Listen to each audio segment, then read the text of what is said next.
Poor families' unmarried mothers always come last. Smith, the bank clerk, made fun of me and laughed cruelly. I was initially unable to understand what he was saying. No, I had no desire to comprehend them. He is such a nasty man. I would like to punch him in the face right now, if it were legal. We'll call the poor people later. It is a time waster. This man appeared to be unaware of how those around him perceived him.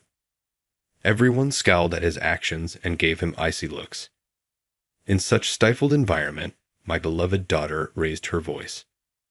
Let's transfer all $1.2 billion to the bank next door. This bank clerk was going to go to hell right after that. My name is Jessica Thompson. I am a single mother who lives with my daughter, Emily, and I am simply a typical mother who loves her daughter. With a 12-year-old, our tiny flat, which had plenty of sunlight, was becoming claustrophobic. I decided it would be a good time to move since Emily would soon be starting middle school. I began thinking about moving for another reason. I initially considered leaving this apartment because of some small issues that had been occurring recently. The parking lot was the source of the issue. Every now and then, someone would park in the monthly space I reserved without my consent. Mom, they're parked there again. Really? What a pain. Anyone observing the car could not help but notice that it was a fancy vehicle. Since it would vanish at night, it was utilized for work-related activities. But the expensive car would always be parked there when I got home early from work, making it impossible for me to park my own vehicle. I was forced to pass time by going shopping or running errands as a result. Frankly, it was a nuisance. I was paying every month to park my car there, certainly not for allowing unauthorized parking. Excuse me, that car is parked there again. Yes, please handle it. Contacting the management company for a warning was ineffective, so I decided to contact the police. This sort of parking on private property is a civil non-intervention matter. Is that so? Well, we can patrol and give a verbal warning to the car owner if necessary. The police were hesitant due to their policy of non-intervention in civil matters, but they promised to give a verbal warning to the owner as soon as they identified them. However, this seemed to have angered the luxury car's owner. Hey, you're the one who told the cops about me. One day, while returning from shopping with Emily, we were confronted by the owner of the luxury car, who had been lying in wait. As we stood there, frozen from the sudden outburst, the man started yelling at us even more furiously. Because of what you said to the police, I was humiliated. I was just borrowing it for a little while. You're too narrow-minded, he raged. If I had been alone, I might have yelled back. In fact, I might have turned the tables on him. But now Emily was with me. I just patiently listened until he finished his tirade. I'll remember your face. Having said what he wanted to say, the man stormed off, still shouting. I'm sorry, Emily. That must have been scary for you. No, I'm fine. Due to this frightening experience, we decided to move earlier than planned. Luckily, we found a nice apartment that met our criteria and looked forward to living in our new home. During the moving process, I needed to go to the bank, so I took Emily, who was on summer break, with me. Wow, it's pretty crowded here. Yes, it seems we'll have to wait. Is that okay? It's fine. I brought a book to kill time. The bank was quite busy, and there seemed to be a wait. As I was about to take a number and wait my turn, I heard a sudden exclamation. Ah! Looking toward the source of the voice, I saw a middle-aged man staring at me. His face seemed familiar.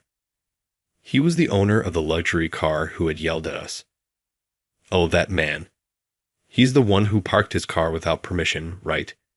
And instead of apologizing, he yelled at us. Emily remarked in a normal voice, having recognized him too. The man's loud voice had already drawn attention, and now the whispers began to spread among the people around us. You shouldn't speak ill of others, okay? I didn't confirm or deny her statement, just gently corrected her. The man was wearing a nameplate that reads Smith. So he works here, I thought. I watched as he turned red and looked down. I took a number and motioned for Emily to sit down on a sofa with me. Emily's bravery might have come from me. With that thought in mind, I waited to be called. Isn't this taking too long? Exactly. Maybe we should ask about it. But even after an hour, there was no sign or number being called. The call number had long passed my turn. People who had numbers after mine had already finished their business and left. I stood up and approached the lady at the counter. Excuse me, it seems my number still hasn't been called. The woman was wearing a nameplate that read Johnson. Just as Johnson, with a pale face, was about to say something, she got interrupted. Hey, Johnson. Suddenly, Smith stepped in and stopped her. Startled, Johnson shuddered. Please wait a little longer, she said with difficulty, bowing her head. Okay, I replied, though feeling something was amiss. Smith watched me with a slight grin as I reacted that way. It was honestly unpleasant, but I chose to ignore it. What did they say? They said to wait a little longer. Is that so? Emily looked unsatisfied, but waited quietly. Time passed, and still, we weren't called. Emily had finished her book and was fidgeting. I'll go ask again. Telling that to Emily, I asked Johnson again, but got the same response as before. Suspicious, I asked another bank clerk. That clerk also looked down, repeating, Please wait a little longer. In that situation, Smith looked at me with a triumphant expression. I couldn't help but meet his eyes, and upon noticing my attention, he smirked and spoke. You're a single mother, right? Single moms, especially the poor ones, are always the last. What? What did this man just say? Not sure if it was my lack of understanding that was funny, but Smith started laughing at me as if to mock me. We're not going to waste other customers' time on someone like you. We'll call the poor folks later. What a waste of time.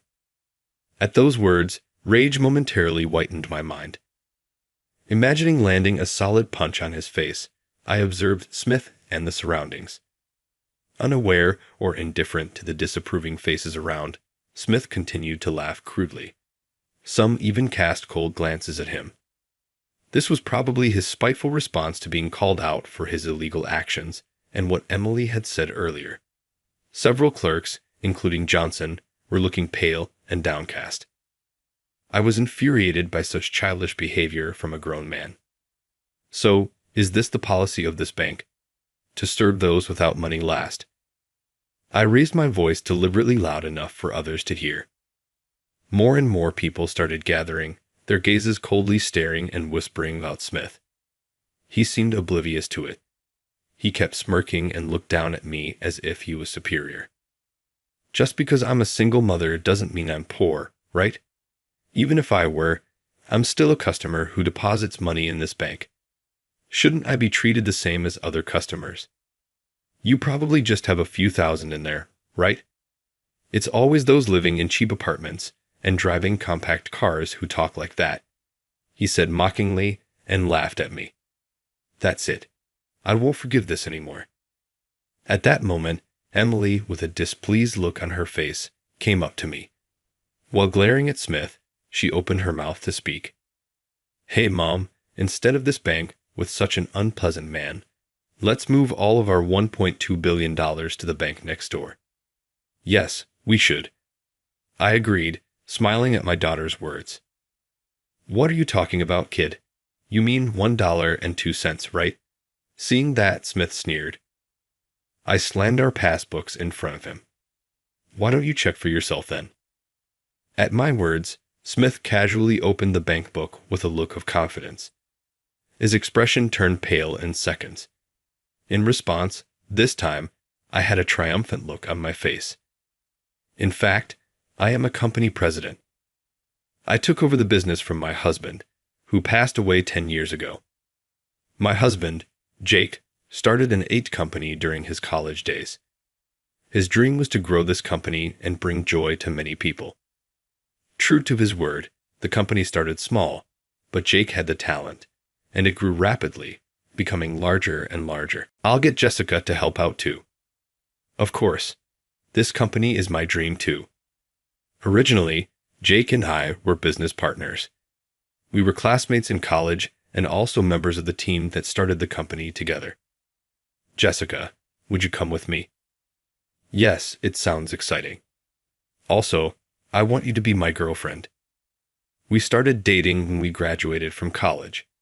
Since then, I've been working hard alongside Jake. The company we began with a few members grew to over 100 employees in 10 years. We've come this far because you were there, Jessica. That's true. I could keep going too because you were there, Jake. On our 10th anniversary, Jake proposed to me. I want Jessica to be the one I share the rest of my life with, Jake said to me.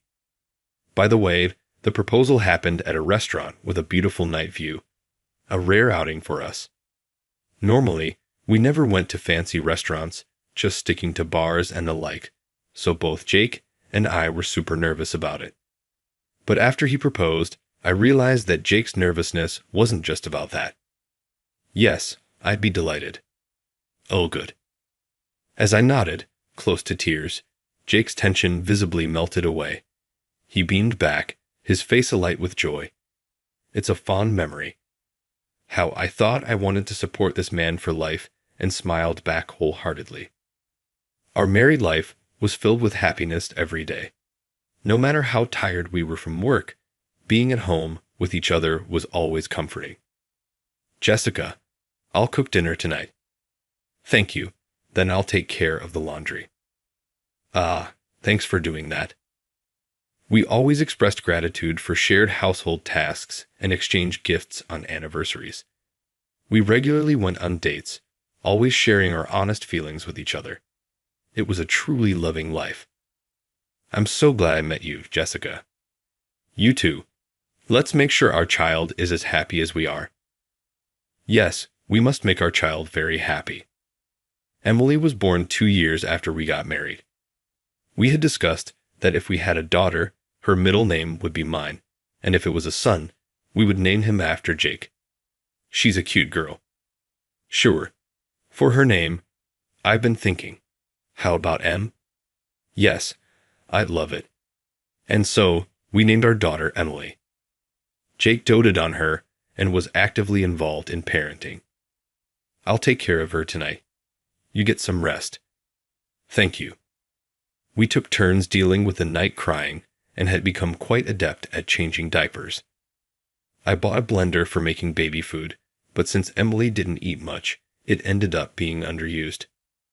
Well, it's another good memory. Yes, let's tell Emily when she's older. It'll be a funny story. Exactly.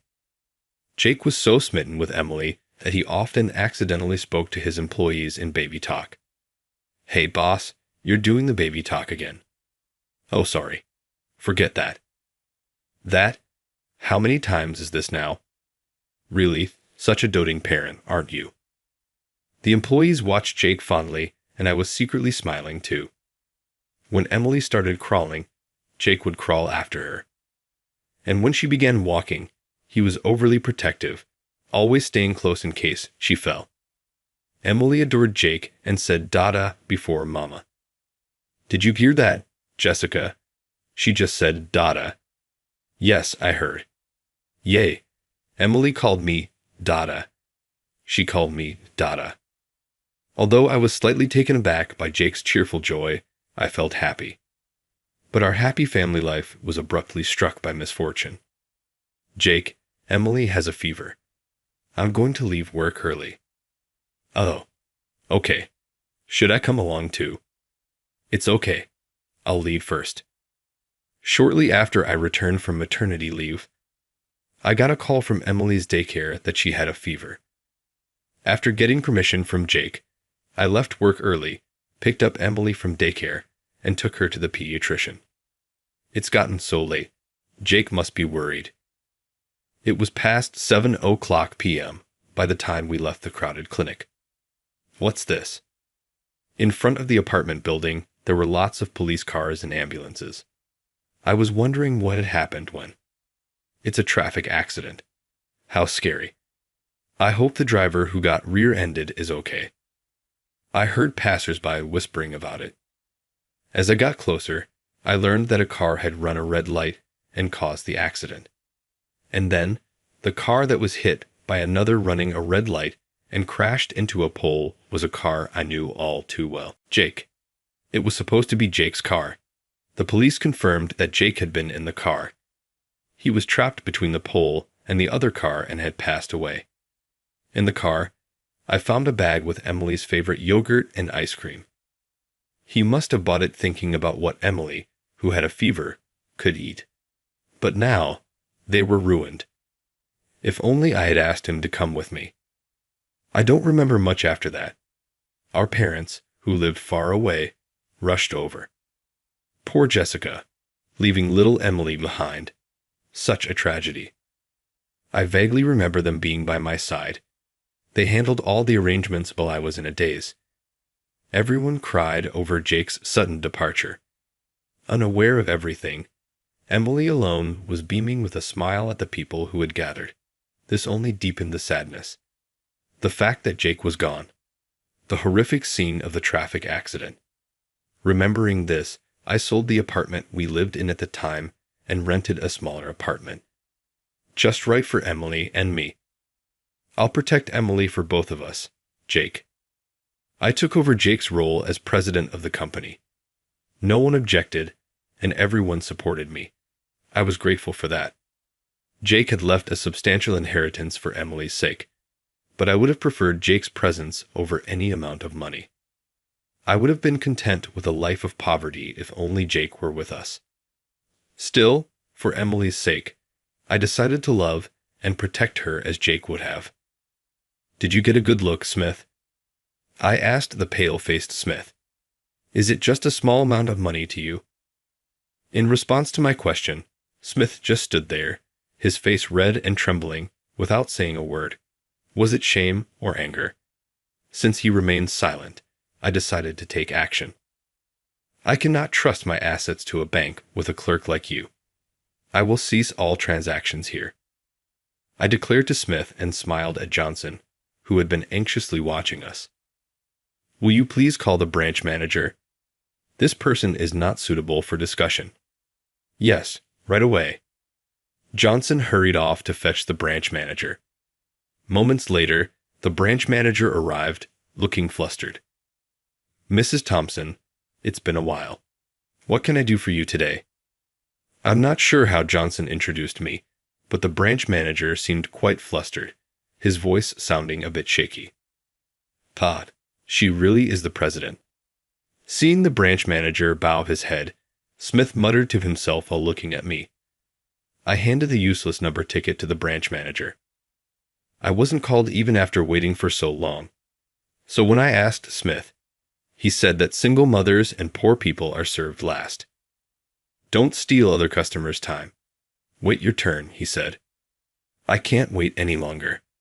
I'd like to do business with the bank next door from now on. The branch manager turned pale at my words. Don't believe it. I have a way of saying that. Emily started using her smartphone. I had given her a smartphone for safety and security reasons. It seems she had recorded our earlier conversation on it.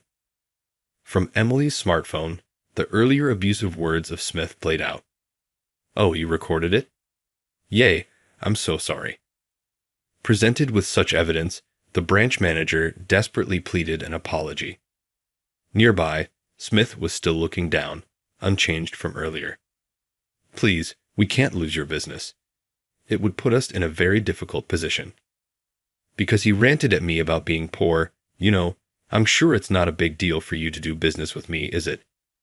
Is it the bank's policy to put off poor people in the first place? If others have been treated like this, I don't want any relationship with a bank that lacks basic human rights awareness. You never know what might happen next. That's what trust is, right? You're absolutely right. I'm very sorry. The branch manager kept apologizing, nearly in tears.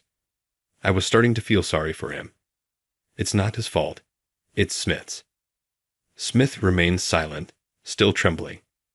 At this rate, nothing would be resolved. Smith, do you have something to say? He suddenly looked up.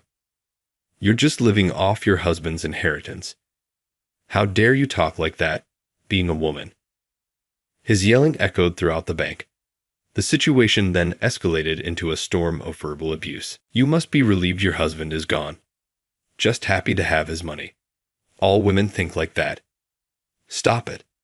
The branch manager tried to intervene, but Smith was uncontrollable and beyond anyone's help. I stepped back with Emily and glared at him. Shut up, I shouted back. You know nothing. Don't say such things. Smith was taken aback, having never been yelled at before. I wanted my husband to live. I didn't care about the money. I just wanted him by my side, to watch our daughter grow together, to age together. That was all I wanted. I couldn't stop the tears that naturally welled up in my eyes. I couldn't tell if it was frustration or sadness. I had vowed not to cry in front of Emily, but couldn't stop. Emily, however, in that moment, Emily gently took my hand, and she smiled at me. Yes, we are a single mother family. But that's not bad. I'm happy. I miss Dad, but Mom loves me so much. What does it matter to you if we're a single mother family? Have we caused you any trouble? The only nuisance here is you, isn't it? Accusing us based on your assumptions, making others apologize for you, you illegally parked in our lot and got angry when called out. Even as a child, I think adults like you are unbelievable. You have a poor heart. Emily was desperately trying to convey her feelings, her voice turning into a tearful shout toward the end. I hugged my daughter tightly. How she had grown up before I even realized it. Smith still seemed to want to say something.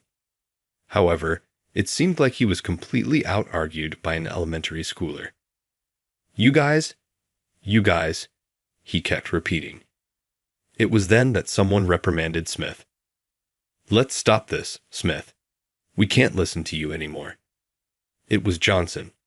She looked straight at him. Damn it. Smith spat out and ran off somewhere. Wait. The branch manager chased after him. Running away when you can't argue back. How childish. I'm very sorry for the discomfort caused. Johnson apologized sincerely. If you wish to transfer your deposits to another bank, I'll assist with the procedures. And with that, she bowed her head. She must have been a victim of Smith too, probably pressured into not opposing him. Yet she stood up for us this time. No. With someone like you here, I'll stay. I declined politely. I'm sorry for my lack of composure. I apologize too. Johnson smiled kindly at Emily. What a gentle child you have. Johnson, who had complimented Emily, shared that she also had a young daughter. My daughter is quiet, but seems like a child with a strong core. I'll raise her to be kind and strong like Emily, said Johnson, expressing her thoughts. Emily blushed and hid behind me at her words. We never saw Smith at the bank again. What happened to Smith? He was apparently fired for misconduct. In addition to the incident the other day, it came to light that he had been illegally parking in various places. He had been in trouble with the police several times, receiving tickets and driving without a license. He was caught for this and consequently faced disciplinary action. That's the story. Well, he got what he deserved. Johnson, now a familiar face, informed me. She now comes to see me for outside work.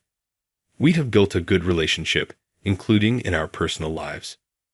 My daughter wants to play with Emily again. Oh, Emily was also saying she'd love to, so let's get together sometime soon. Yes, please. When Emily played with Johnson's daughter, she quickly grew fond of Emily, calling her big sister affectionately. Emily, too, took her role seriously, saying, I'm her big sister. I have no intention of spending my life with anyone other than Jake, so I can't give Emily a sibling. Maybe Emily understands that, as she seems to dote on the little girl even more. Later, we moved to a new apartment in the city center. Living there brings back memories of the days when the three of us lived together. Dad used to follow you around, remember? Oh, really? But I realized the happy memories outweighed the sadness. I just couldn't help it because Emily was so adorable. I often feel like Jake is still close by. It feels like he's right there when I look back, smiling at us. Was Dad always smiling? Yes, he was. I kind of remember him always smiling, and I loved him so much. So when everyone was crying, I thought smiling like him would make them happy too. Her words took me by surprise. I see. Emily was smiling back then, trying to make everyone laugh just like Jake did. That kindness, she really takes after Jake in that way. That's just like your dad. Really? Now, I can laugh and say that, and it's because of the happy memories I have with Jake. I smiled toward heaven, thinking of him. Then, I showed Emily a photo of Jake. Dad, I've got so much to tell you, Emily said, gazing at Jake's photo and reporting everything that's happened so far. As I watched over the situation, the doorbell rang. Jessica. Emily, startled by the voice, turned around. I saw Jake's mother, Mel, standing there. She smiled kindly at Emily. Thank you for still thinking of him, Jessica. No, Jake gave me Emily and so many memories. He always talked about you. I saw Mel gazing into the distance as if recalling memories. She smiled at me kindly. He'd want you two to be happy. I know. That's just like Jake. Jake would probably prefer us smiling rather than crying over him. Yet, I'll never forget him. Why don't you come over sometime? Really? It's a bit far, but I'd like to talk about Jake. Emily would be happy too. Then, Emily and I spent a few days at my in-laws' place. I learned things about Jake I never knew, and we had a wonderful time. I could almost hear Jake saying, "Stop, it's embarrassing." I had always believed that my daughter needed to be protected at all times. However, Emily grew up to be remarkable and ended up protecting me. In those moments, she seemed incredibly dependable. Mom, my middle school uniform arrived. Oh, it looks great. Emily is no longer just someone to be protected. We are not just in a relationship of protecting and being protected. We intend to live our lives hand in hand. Let's have a lavish dinner tonight to celebrate Emily's start of middle school. Yay. I want to eat Mom's hamburgers. All right, I'll make them. I vowed to continue making Emily happy, for Jake's sake too. You know, Dad also loved my hamburgers. Sounds like I would have gotten along great with Dad. Of course. You are his daughter. Emily beamed at that. There might be times ahead when she struggles with not having a father. Nonetheless, I'll stay close to her heart and grow together. By the way, Johnson mentioned that she wants to celebrate with us next time. She suggested we all go out for a meal together. Got it. I promised to help her daughter with her studies too. You two have become quite close. Yay, I'm her big sister. I plan to do for Emily what Jake would have wanted. So keep watching over us, okay? I felt like Jake was smiling somewhere.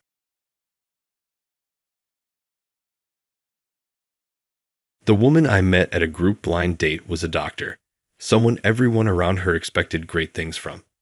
But despite her qualifications, she seemed inexperienced and lacked confidence. She froze in moments where quick decisions were needed.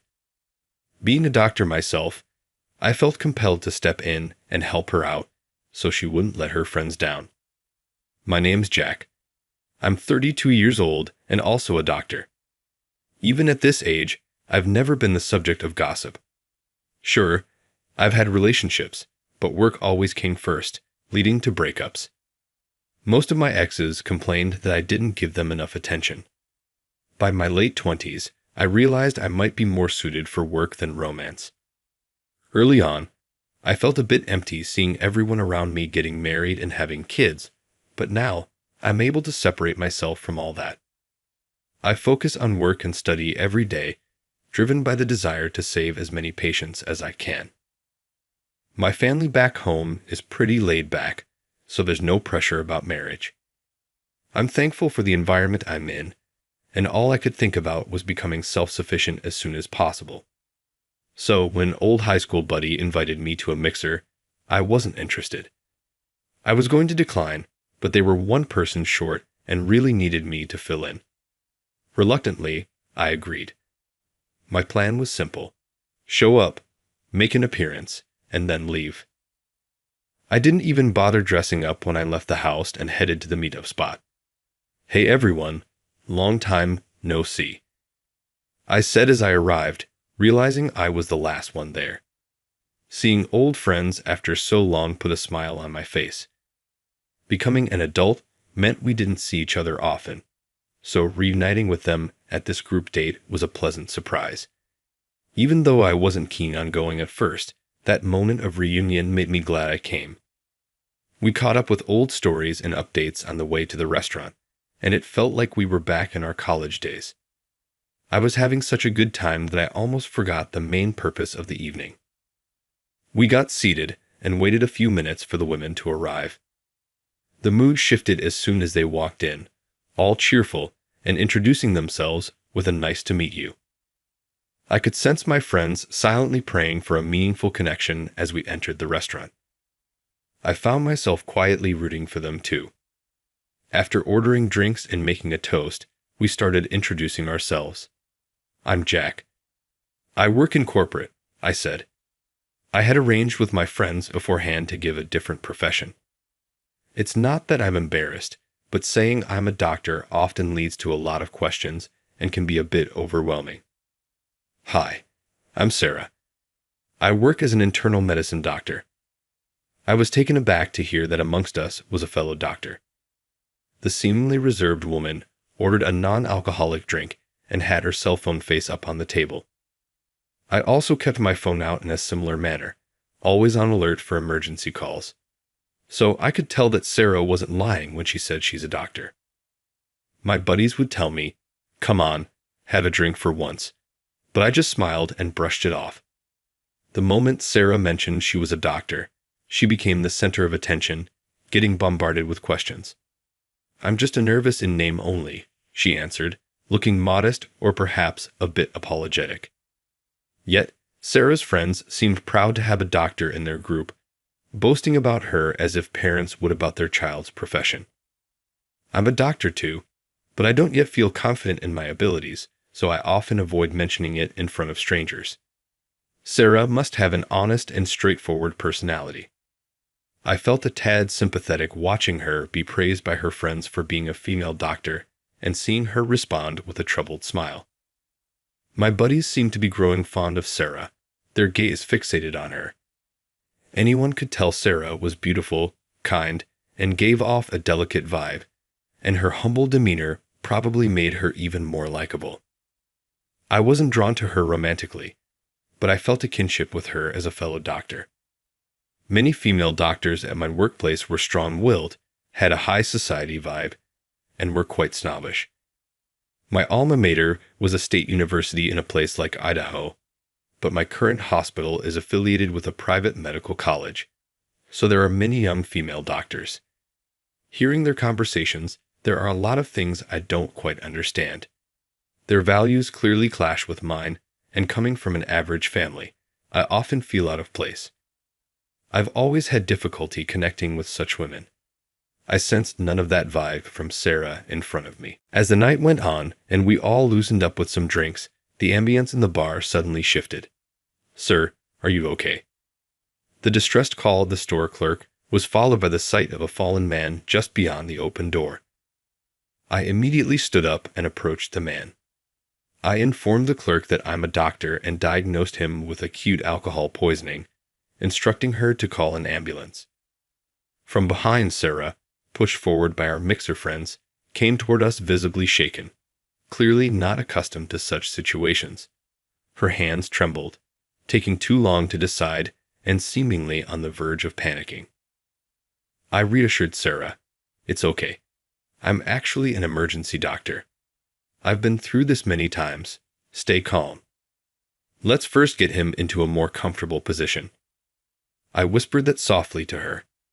Though surprised, Sarah nodded and followed my directions, turning the man to a safer position and making sure his clothing wasn't restricting him. I asked the clerk for a blanket to keep him warm. Fortunately, he was still breathing. Basic first aid seemed to suffice as we awaited the ambulance.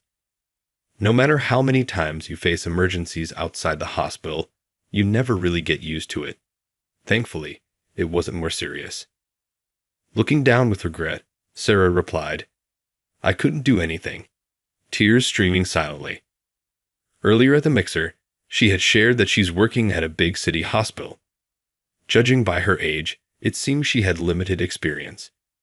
She had graduated top of her class, and it seemed everyone had high expectations of her because of it. Earlier, Sarah had said, "Struggling, I can't let everyone down." Saving lives but feeling the need to constantly meet others' expectations. I think that's wrong, but I also understand that it's not solely Sarah's fault that she feels this way. I don't care about titles and rarely talk about my profession. Perhaps because of that, people even say things like, "Oh, right, Jack was a doctor too." They even made such rude remarks. The contrast between me and Sarah, but seeing her cry out of frustration, it moved me too. I remember having a time like that myself, and I knew firsthand just how painful that kind of regret can be. Sarah, you're really something. After the man was taken away in an ambulance, Sarah hesitantly began to speak to the friends who had rushed over. I didn't really. Thanks to your precise instructions, he was saved. She was about to say she hadn't done anything, and I interrupted her. I looked up to meet the surprised eyes of Sarah. Her friends were hounding her, saying, "You did great." Sarah looked at me as if asking why, but I figured she just didn't want to let her friends down. From Sarah's bag, a medical reference book was peeking out. Despite being a newly published edition, it was tattered and full of sticky notes. She must be putting in an immeasurable amount of effort. It might just be me being pretentious, but hard work is always rewarded. That's why I hope she doesn't get disheartened now. There will be many more setbacks in the future, but I thought that right now she doesn't need to bear the guilt of letting her friends down. The mixer ended after the incidents during the first round. I was relieved I didn't have to think of an excuse for not attending the second round. As I was about to head home with other things on my mind, a dimly looking Sarah approached me, saying, "Jack, please wait." When I asked her what was up, she bowed and thanked me. "Would you mind sharing your contact information? I'd like to stay connected both as friends and fellow doctors." She offered her phone, looking expectant, and I couldn't help but find her endearing. "Here's my number. Thank you."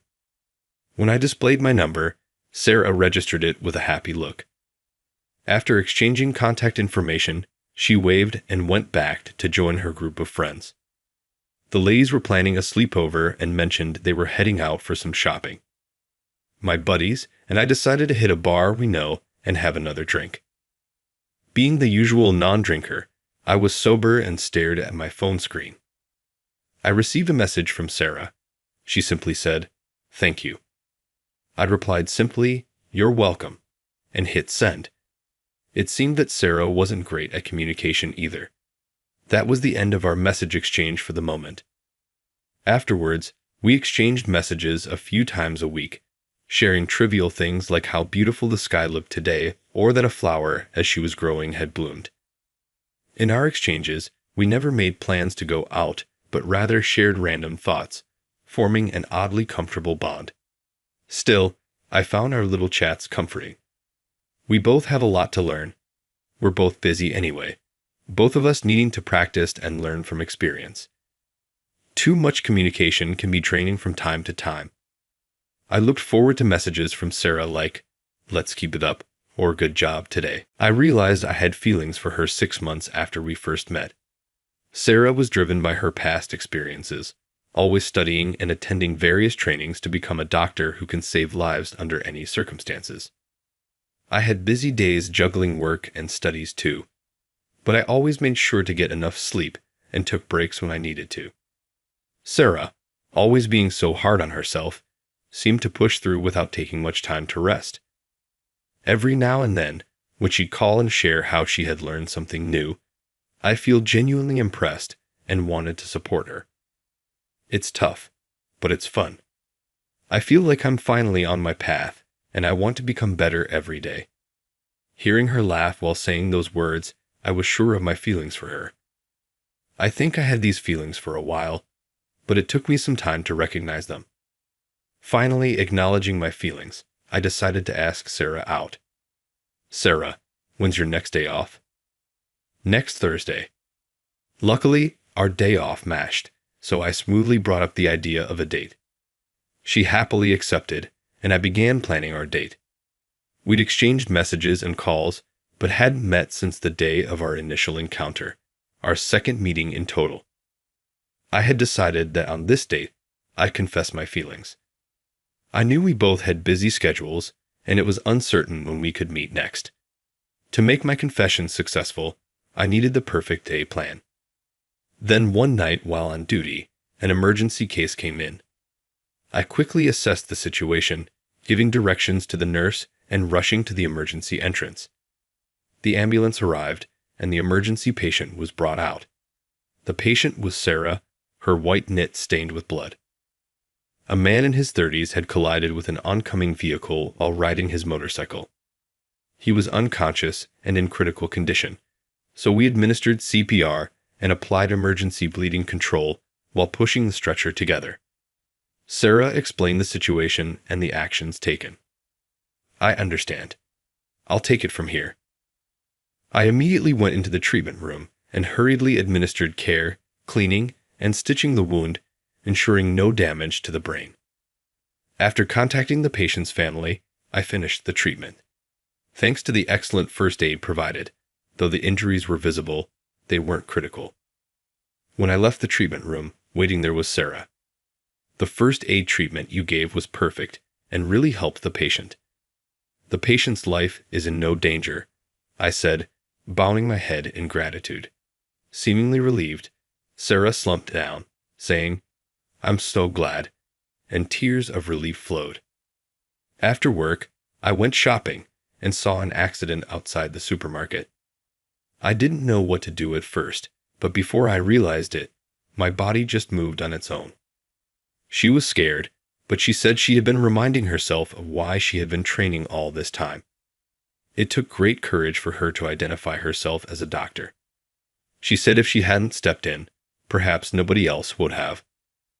I'm aware of how hard Sarah has worked up to this point. You did well, Sarah. I gently patted her head and comforted her. She nodded, tears streaming down her face. Sarah, it's getting late, but I'm almost done with work. Would you like to grab some food? There's a diner nearby that's open till morning. Suggesting a meal after work, I invited Sarah. I'd love to, actually. I haven't even had dinner yet. Sarah replied immediately, mentioning she had been hungry for a while. She looked embarrassed, holding her stomach, and said she would change out of her blood-stained sweater. She grabbed a bag with spare clothes she happened to have and dashed to the restroom. Watching her run, she seemed more dependable than before. It's hard to imagine, especially when thinking about that day when she was so nervous trying to meet her friend's expectations. Perhaps she's slowly gaining confidence in her medical profession. I threw her a good job as she disappeared from sight. After wrapping up work, I met Sarah sitting in the lobby and we headed to a nearby diner. We walked in and took our seats to pick from the menu. I ordered grilled chicken while Sarah opted for steak and potatoes. Sarah's eyes sparkled as she happily ate the food that arrived shortly afterward. "This place is amazing," she said, seeing her so pleased. I was glad I brought her here. Before I realized it, I was confessing my feelings to her. "Sarah, I like you." "Oh, well," she stopped eating, taken aback by the sudden confession. Originally, I had planned to confess during our planned date, a perfect setting I had in mind. I was equally startled, wondering why I had blurted it out now. But what's said is said. I had to convey my true feelings. I admire your hard work, how you always give your best toward your goals. Even the casual texts or the trivial phone calls, I cherish them all. When I told her that Sarah's hard work had saved me many times, she looked down with a blushed face. This is only our second time meeting, but would you like to date me? I stood up and reached out my hand hesitantly. Sarah took it. I managed to keep going because of you, Jack. That day, I felt so helpless, yet you helped ensure I didn't let my friend down. I was relieved, but also felt pathetic. But I managed to pull through because of you. Even though I can't express it well, she said, taking a deep breath and squeezing my hand tighter. I could feel the intensity of her emotions through her firm grip. To be honest, no words were needed. I could sense the depth of her feelings. So, I like you too, Jack. If you're okay with someone like me, I'd be grateful. Her humble attitude, unchanged since we met, is so like Sarah. My affection for her only grows. And just like that, during our second meal together, our relationship began. Despite our busy schedules, we made time for each other, going on numerous dates. Sarah always said she needed more experience and knowledge, pushing herself harder every day. Inspired by her, I've been attending more training sessions and studying every day. I was worried I might make her feel lonely, like in my past relationships, but surprisingly, Sarah isn't the type to feel left out easily. We've had a smooth relationship for 2 years now. Even with our busy lives, Sarah is always by my side. The confession plan I had in mind that day didn't work out, but unexpectedly, we ended up being mutually in love. Now, Sarah and I are married and living together. Sarah is expecting a child, adding more joy to our future. Both of us, with our unending passion for our careers, continue to push and inspire each other every day. After her maternity leave, Sarah's considering switching from internal medicine to emergency medicine. I used to immerse myself in work, thinking I wasn't cut out for love. But now, meeting someone with whom I can share happiness and grow together feels like the greatest blessing in life. I'm determined to work hard to protect this happiness in the future. At my company's anniversary party, I unexpectedly ran into my classmate, Sarah. But Sarah just mocked me for being a factory worker. Don't come near us if you see us, okay? My husband is a Harvard-educated director, way above someone lowly and incompetent like you, her words seemingly enjoying the harassment. It brought back painful memories of middle school. Back then, Sarah used to bully me for being poor. Finally, I felt as if the last straw of my patience had snapped inside me. Well, your husband will be unemployed from tomorrow, I said. Sarah was shocked by my unexpected words, but soon laughed it off as a joke. However, she and her husband would soon understand the true meaning of my words. My name is David Young. I'm turning 42 this year. I met my wife Annie at work, and we got married. It's our 15th wedding anniversary this year, and I've never really had a serious argument with a kind and family-oriented Annie. I'm always grateful to Annie, who always supports me, and we live a peaceful life together. One day, my company decided to hold an anniversary party. It's the 50th anniversary this year, so it was going to be a big event, and I was looking forward to it. On the day of the anniversary, I wore a suit and tie picked out by Annie and got ready to leave. Annie had her hair done beautifully in the morning and was wearing a light-coloured dress. "How do I look, David?" "You look incredibly beautiful," I replied. Her elegant beauty was mesmerising. Perhaps partly due to my bias, with Annie by my side, I headed to the venue. The venue we rented was quite large, and as we got closer, we saw more people heading to the same place. "It's typical for a big corporation's anniversary party to have so many invitees," I remarked. While exchanging words with Annie, we entered the venue and waited for the event to start. Inside, many people had already gathered, exchanging greetings and introducing themselves. Company events are In a way, a chance for self-promotion, so the more capable employees are eager to network. While I was greeting attendees, I was suddenly approached. "Is that you, David?" It was Sarah, right there in front of me. Sarah, the beauty and centre of attention in our class since childhood, still maintained her beauty even after about 30 years since middle school. But now her beauty faded as she glared at me with her eyes narrowed. "It's been a while, hasn't it, David? What are you doing now? Everyone's worried about you since you never show up to reunions." Sarah spoke to me with a mocking tone. To be frank, back in middle school, I wasn't exactly a standout in my class. Sarah, seemingly oblivious to this, kept talking with a hype, cheerful laugh. "Even though I hadn't asked, I got married 5 years ago. My husband is an elite employee who was in charge of an overseas branch until recently, and today he's even getting recognized as an outstanding employee." "That's great, congratulations," I said, surprised that Sarah's husband worked at this company. I still offered my congratulations. Then Sarah, for some reason displeased, frowned. "There's no need for you to congratulate me. What kind of job do you have being here? Are you associated with the company?" Before I could explain, Sarah waved her hand dismissively, as if bored with the conversation. "Never mind, it's not important. You probably work in some subcontractor's factory, being a middle school graduate and all." "I do go to the factory." I started to speak again, but by that time, Sarah had already turned her back on me. "A factory worker like you should even be here." "Just stay quiet in the corner and don't embarrass yourself." Sarah walked away towards a man that must be her husband, Brandon. While I thought it was petty, I made sure to remember his name.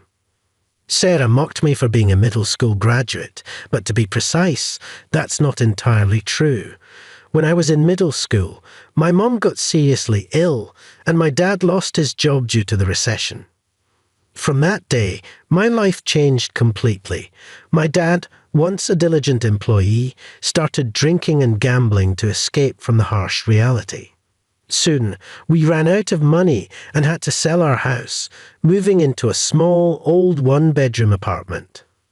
As a middle schooler, I grew taller, but couldn't afford new uniforms or sportswear, so I had to make do with hand-me-downs from relatives.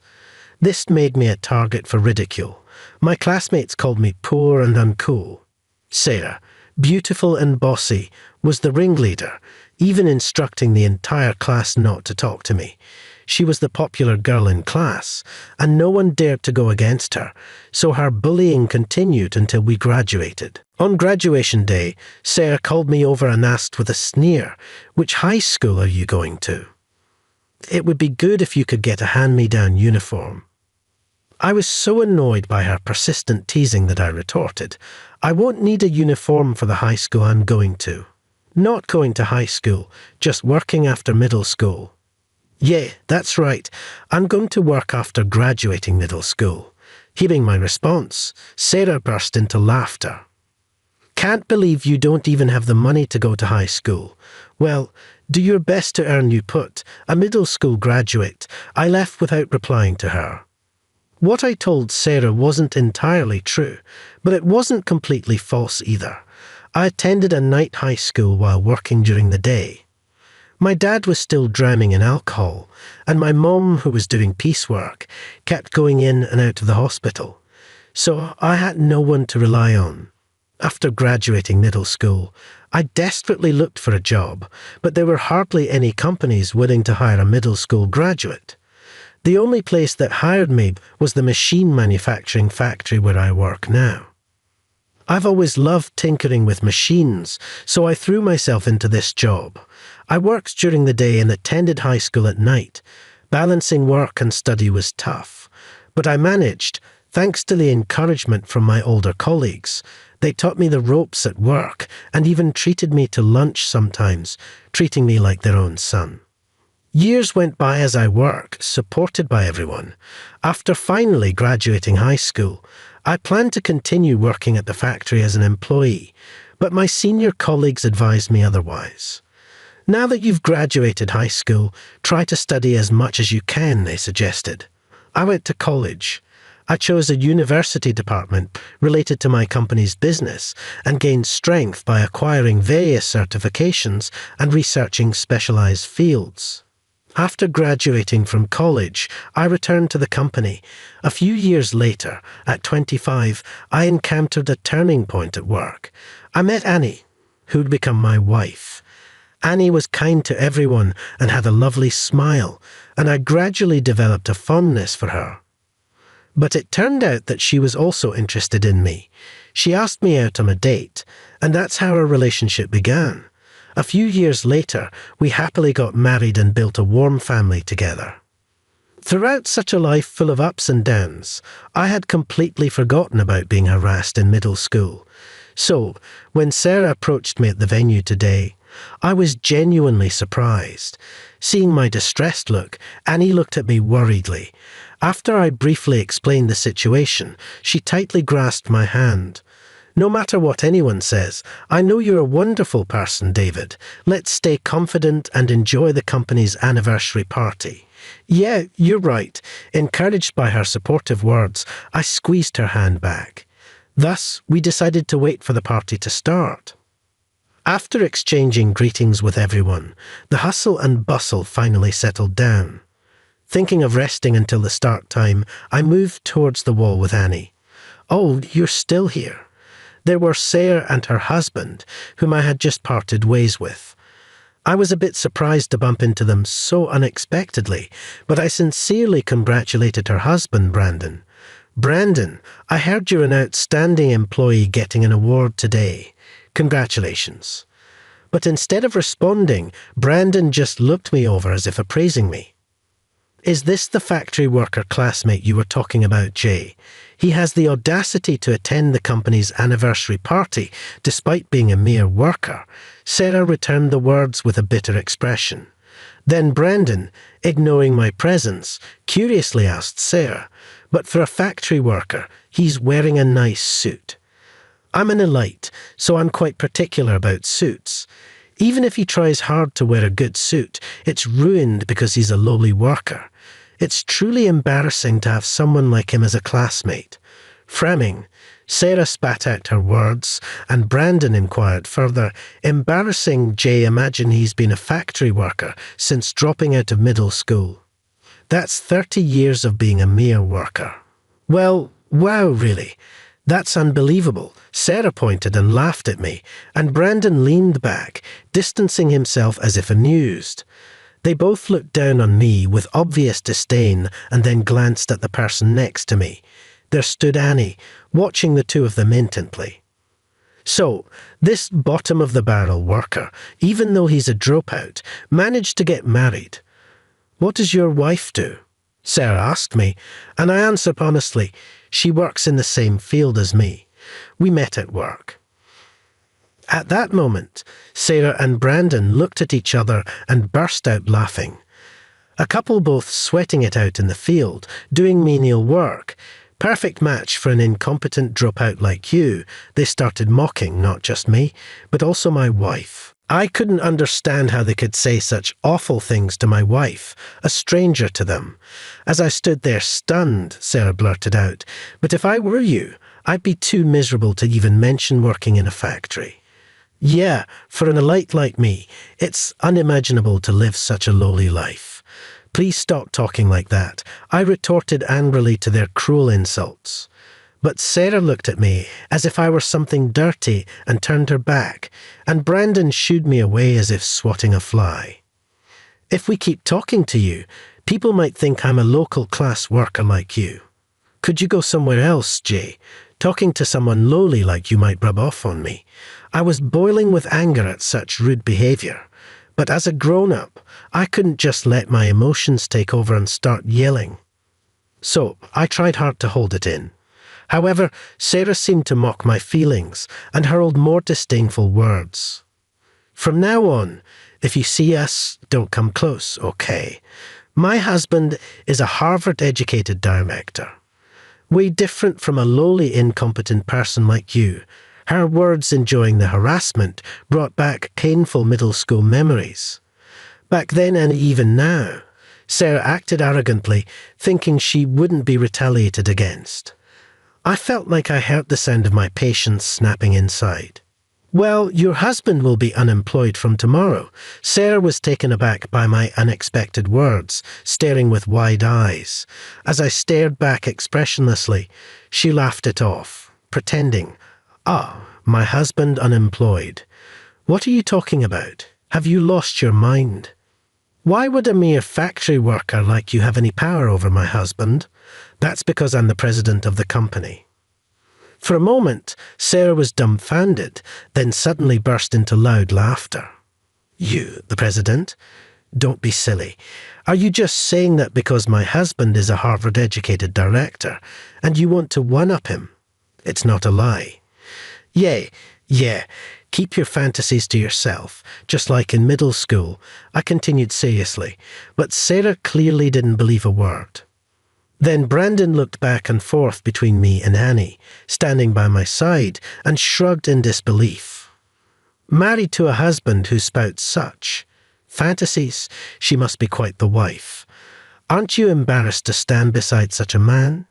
After spitting out those words, Brandon and Sarah hardly left together. As I watched their backs, I trembled with anger. The person who had harassed me so much in middle school was still treating me this way even now as an adult. And it wasn't just me they were mocking, it was Annie, my wife. I couldn't stay silent any longer. As I was about to step forward in anger to call them back, a gentle hand was placed on my shoulder.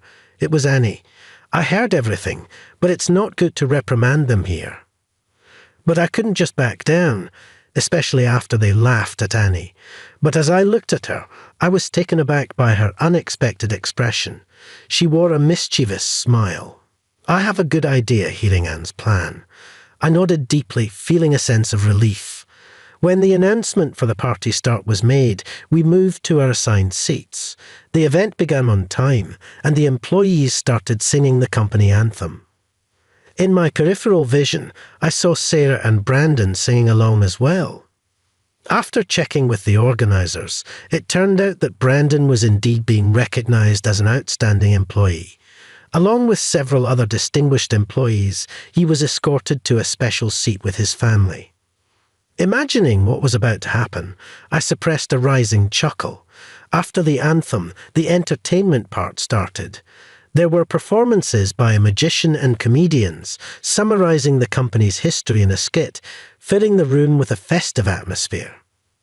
As the entertainment ended, the host led the applause and continued with the ceremony. Next, we'll have a speech from the president and CEO, Mr. Young, the host announced. Upon those words, I began to walk slowly. As I stood on the stage, I looked over the gathered crowd, expressing my gratitude while everyone listened intently. Only 2 people were the exception. Sarah and Brandon were staring at me, mouths agape in shock. Even from the stage, I could see their mouths moving. Why? Why is he speaking? It can't be true. He's the president. I haven't heard anything about this. Imagine that's what they were muttering. I continued speaking. Normally, we would now proceed to the ceremony for awarding outstanding employees. However, before that, I have an announcement to make. One of the awardees, the director who was assigned to our overseas branch, Brandon, will be dismissed from his position effective today. The room was enveloped in silence in an instant. As I tried to continue with a smile, the host approached me. What is your reasoning for this? The host asked me, appearing confused. It was then that Sarah suddenly stood up and shouted, "That's a lie, everyone. This man was just a classmate from my middle school. He's just a mere factory worker. Why is he standing there? Yeah, this must be some kind of prank. And this taste in entertainment is terrible, right, everyone?" With her shrill voice, Sarah spat out these words, and next to her, Brandon grinned smugly, looking back and forth between me and Sarah, bursting into a brazen laugh. The guests in the room started murmuring, enveloped in a tense atmosphere. I continued speaking calmly. Sarah just mentioned earlier that working in a factory is a lowly job. She also told me not to talk to her anymore. fearing that the lowness would rub off on her. So what? Sarah glared back at me, hands on her hips, still refusing to admit wrongdoing. I work for this company. I cannot continue working with someone who is ashamed of our work, I stated. But my husband is an elite director, completely different from you. Sarah retorted. But at that moment, the executive director, Ethan, rushed to the awardee's seat, his face flushed with anger, and started yelling at Brandon. Hey, apologize to Mr. Yum right now. However, Sarah and Brandon, still half smiling, refused to believe Ethan's words. What's wrong, Ethan? Why should we apologize to some factory worker? He's just a lowly, incompetent worker. He's just trying to scare us by lying about firing my husband, Sarah said. But Ethan shouted back, his voice trembling, state the name of our company. Young High-Tech Corporation, Brandon muttered. Oh, muttering this, Brandon suddenly realized, and his face turned pale. His name, David Young. Could it be? He's really our company's president. At Brandon's words, Sarah froze in shock. During this time, I had been watching them, and judging that they finally understood, I spoke again. It seems you finally believe me, Brandon. His face ashen, Brandon was shaking all over, hardly able to stand from his chair. In fact, I continued, Annie is the daughter of a major manufacturer that produces some of the leading semiconductor devices in the country. The company that accepted me, a middle school grad, was one of her parents' factories. At that time, it was still a mid-sized company taking on various machinery productions, but 30 years ago, it developed its first proprietary product, a microcryptometer, and has since expanded its business with the advancement of electronic device technology. Now, alongside semiconductor manufacturing, we're collaborating with foreign companies to develop even more precise testing systems. Combining the knowledge I gained in college with a practical perspective, I actively participated in product development after graduating, resulting in several hit products. Thanks to this, I was transferred to the headquarters, promoted to Director of Electronic Hardware Development, and that's where I met Annie. Even after our marriage, Annie's family never spoke of my past, attending a night high school instead. They warmly accepted me as a diligent and enthusiastic young man, rare in this era. Wanting to repay this family and the company that raised me, I devoted myself to my work without distraction. Then, 2 years ago, when Annie's father retired, I took over as the president. Understanding the truth, Brandon looked like he was about to collapse, and Ethan addressed him even more desperately. You were overseas, so you might not have known directly, but at least check the information about the company you work for. That is, Brandon, his face still pale, tried to stammer an excuse, but Ethan, his face red with anger, kept yelling, You're so caught up in being an elite from Harvard University that you don't even know the face of our president. I'm ashamed that I recommended someone like you as an outstanding employee. Ethan then grabbed Brandon by the scruff of his neck and dragged him in front of me. I deeply apologized for the disrespectful behavior of my subordinate. Please forgive us. I'm so sorry for my ignorance, Ethan said, bowing his head forcefully. Brandon finally knelt down of his own accord, his face turning bright red as sweat dripped onto the floor. Annie, who had been watching this unfold, turned to me with a question. David, what will you do now? You've revealed the truth in front of everyone. To avoid being accused of unilaterally firing an employee, yeah, well, he's fired. Someone who insults a person they've just met like that definitely doesn't fit in with our company, I said. Upon hearing my words, Ethan seemed to breathe a sigh of relief, thinking the situation was resolved. But the next voice came from Sarah, who had been dumbfoundedly watching everything. Her face flushed with anger, she lashed out at me. I don't care if you're the president or whatever. Why do you get to act so high and mighty? Furious and almost panting, Sarah was met with my calm response. Before you criticized others, maybe you should worry about your own life. With your husband fired, you'll lose your income and won't be able to live luxuriously anymore, I said. Sarah, upon hearing my words, finally seemed to grasp her situation. Standing frozen, her lips quivering, Annie glanced at her and whispered, "To me, David, let's have those people leave now." "You're right. It's a special anniversary party after all. We need to make sure everyone who came enjoys it," I said. I instructed the staff to escort Brandon, who was still kneeling, and Sarah, pale-faced and rigid, out of the venue. After they left, we refreshed the atmosphere of the venue and successfully concluded the party. Brandon repeatedly tried to apologize, but I dismissed them. Having an employee who looks down on others just because of Sarah's words could eventually lead to issues at work. Brandon, who had been fired, suffered greatly since he had already purchased a luxurious home and car on loan, relying on his salary. Sarah, who always loved a lavish lifestyle and apparently never saved much, found their finances in dire straits within months.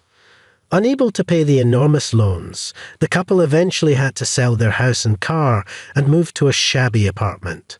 Brandon struggled to find a new job, losing both money and status, leading to endless quarrels in their now impoverished household.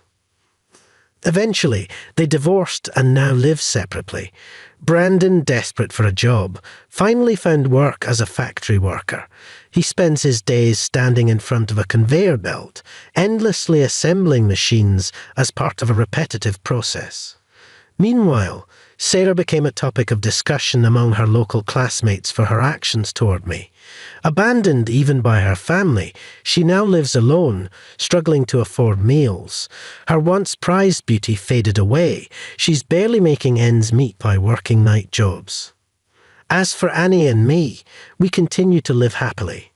Our focus on developing excellent employees led to stable and growing company performance. Just as the company helped me, I now aim to fulfill the hopes of the younger generation. We've enhanced our educational programs and training systems for our employees, which has already led to the creation of an innovative new product. But it's not just a new product that was born. Annie and I also welcomed a beautiful daughter. Annie's family is overjoyed and adores her. "I'm so glad I met you. I'm truly happy," I said. "Me too," Annie replied. "When I graduated from middle school, I thought my life was over. But by never giving up on my potential and tirelessly searching for a path, I've been helped by many and now lead such a happy life.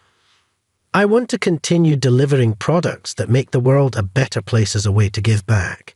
With this resolve in my heart, I smiled at my precious family.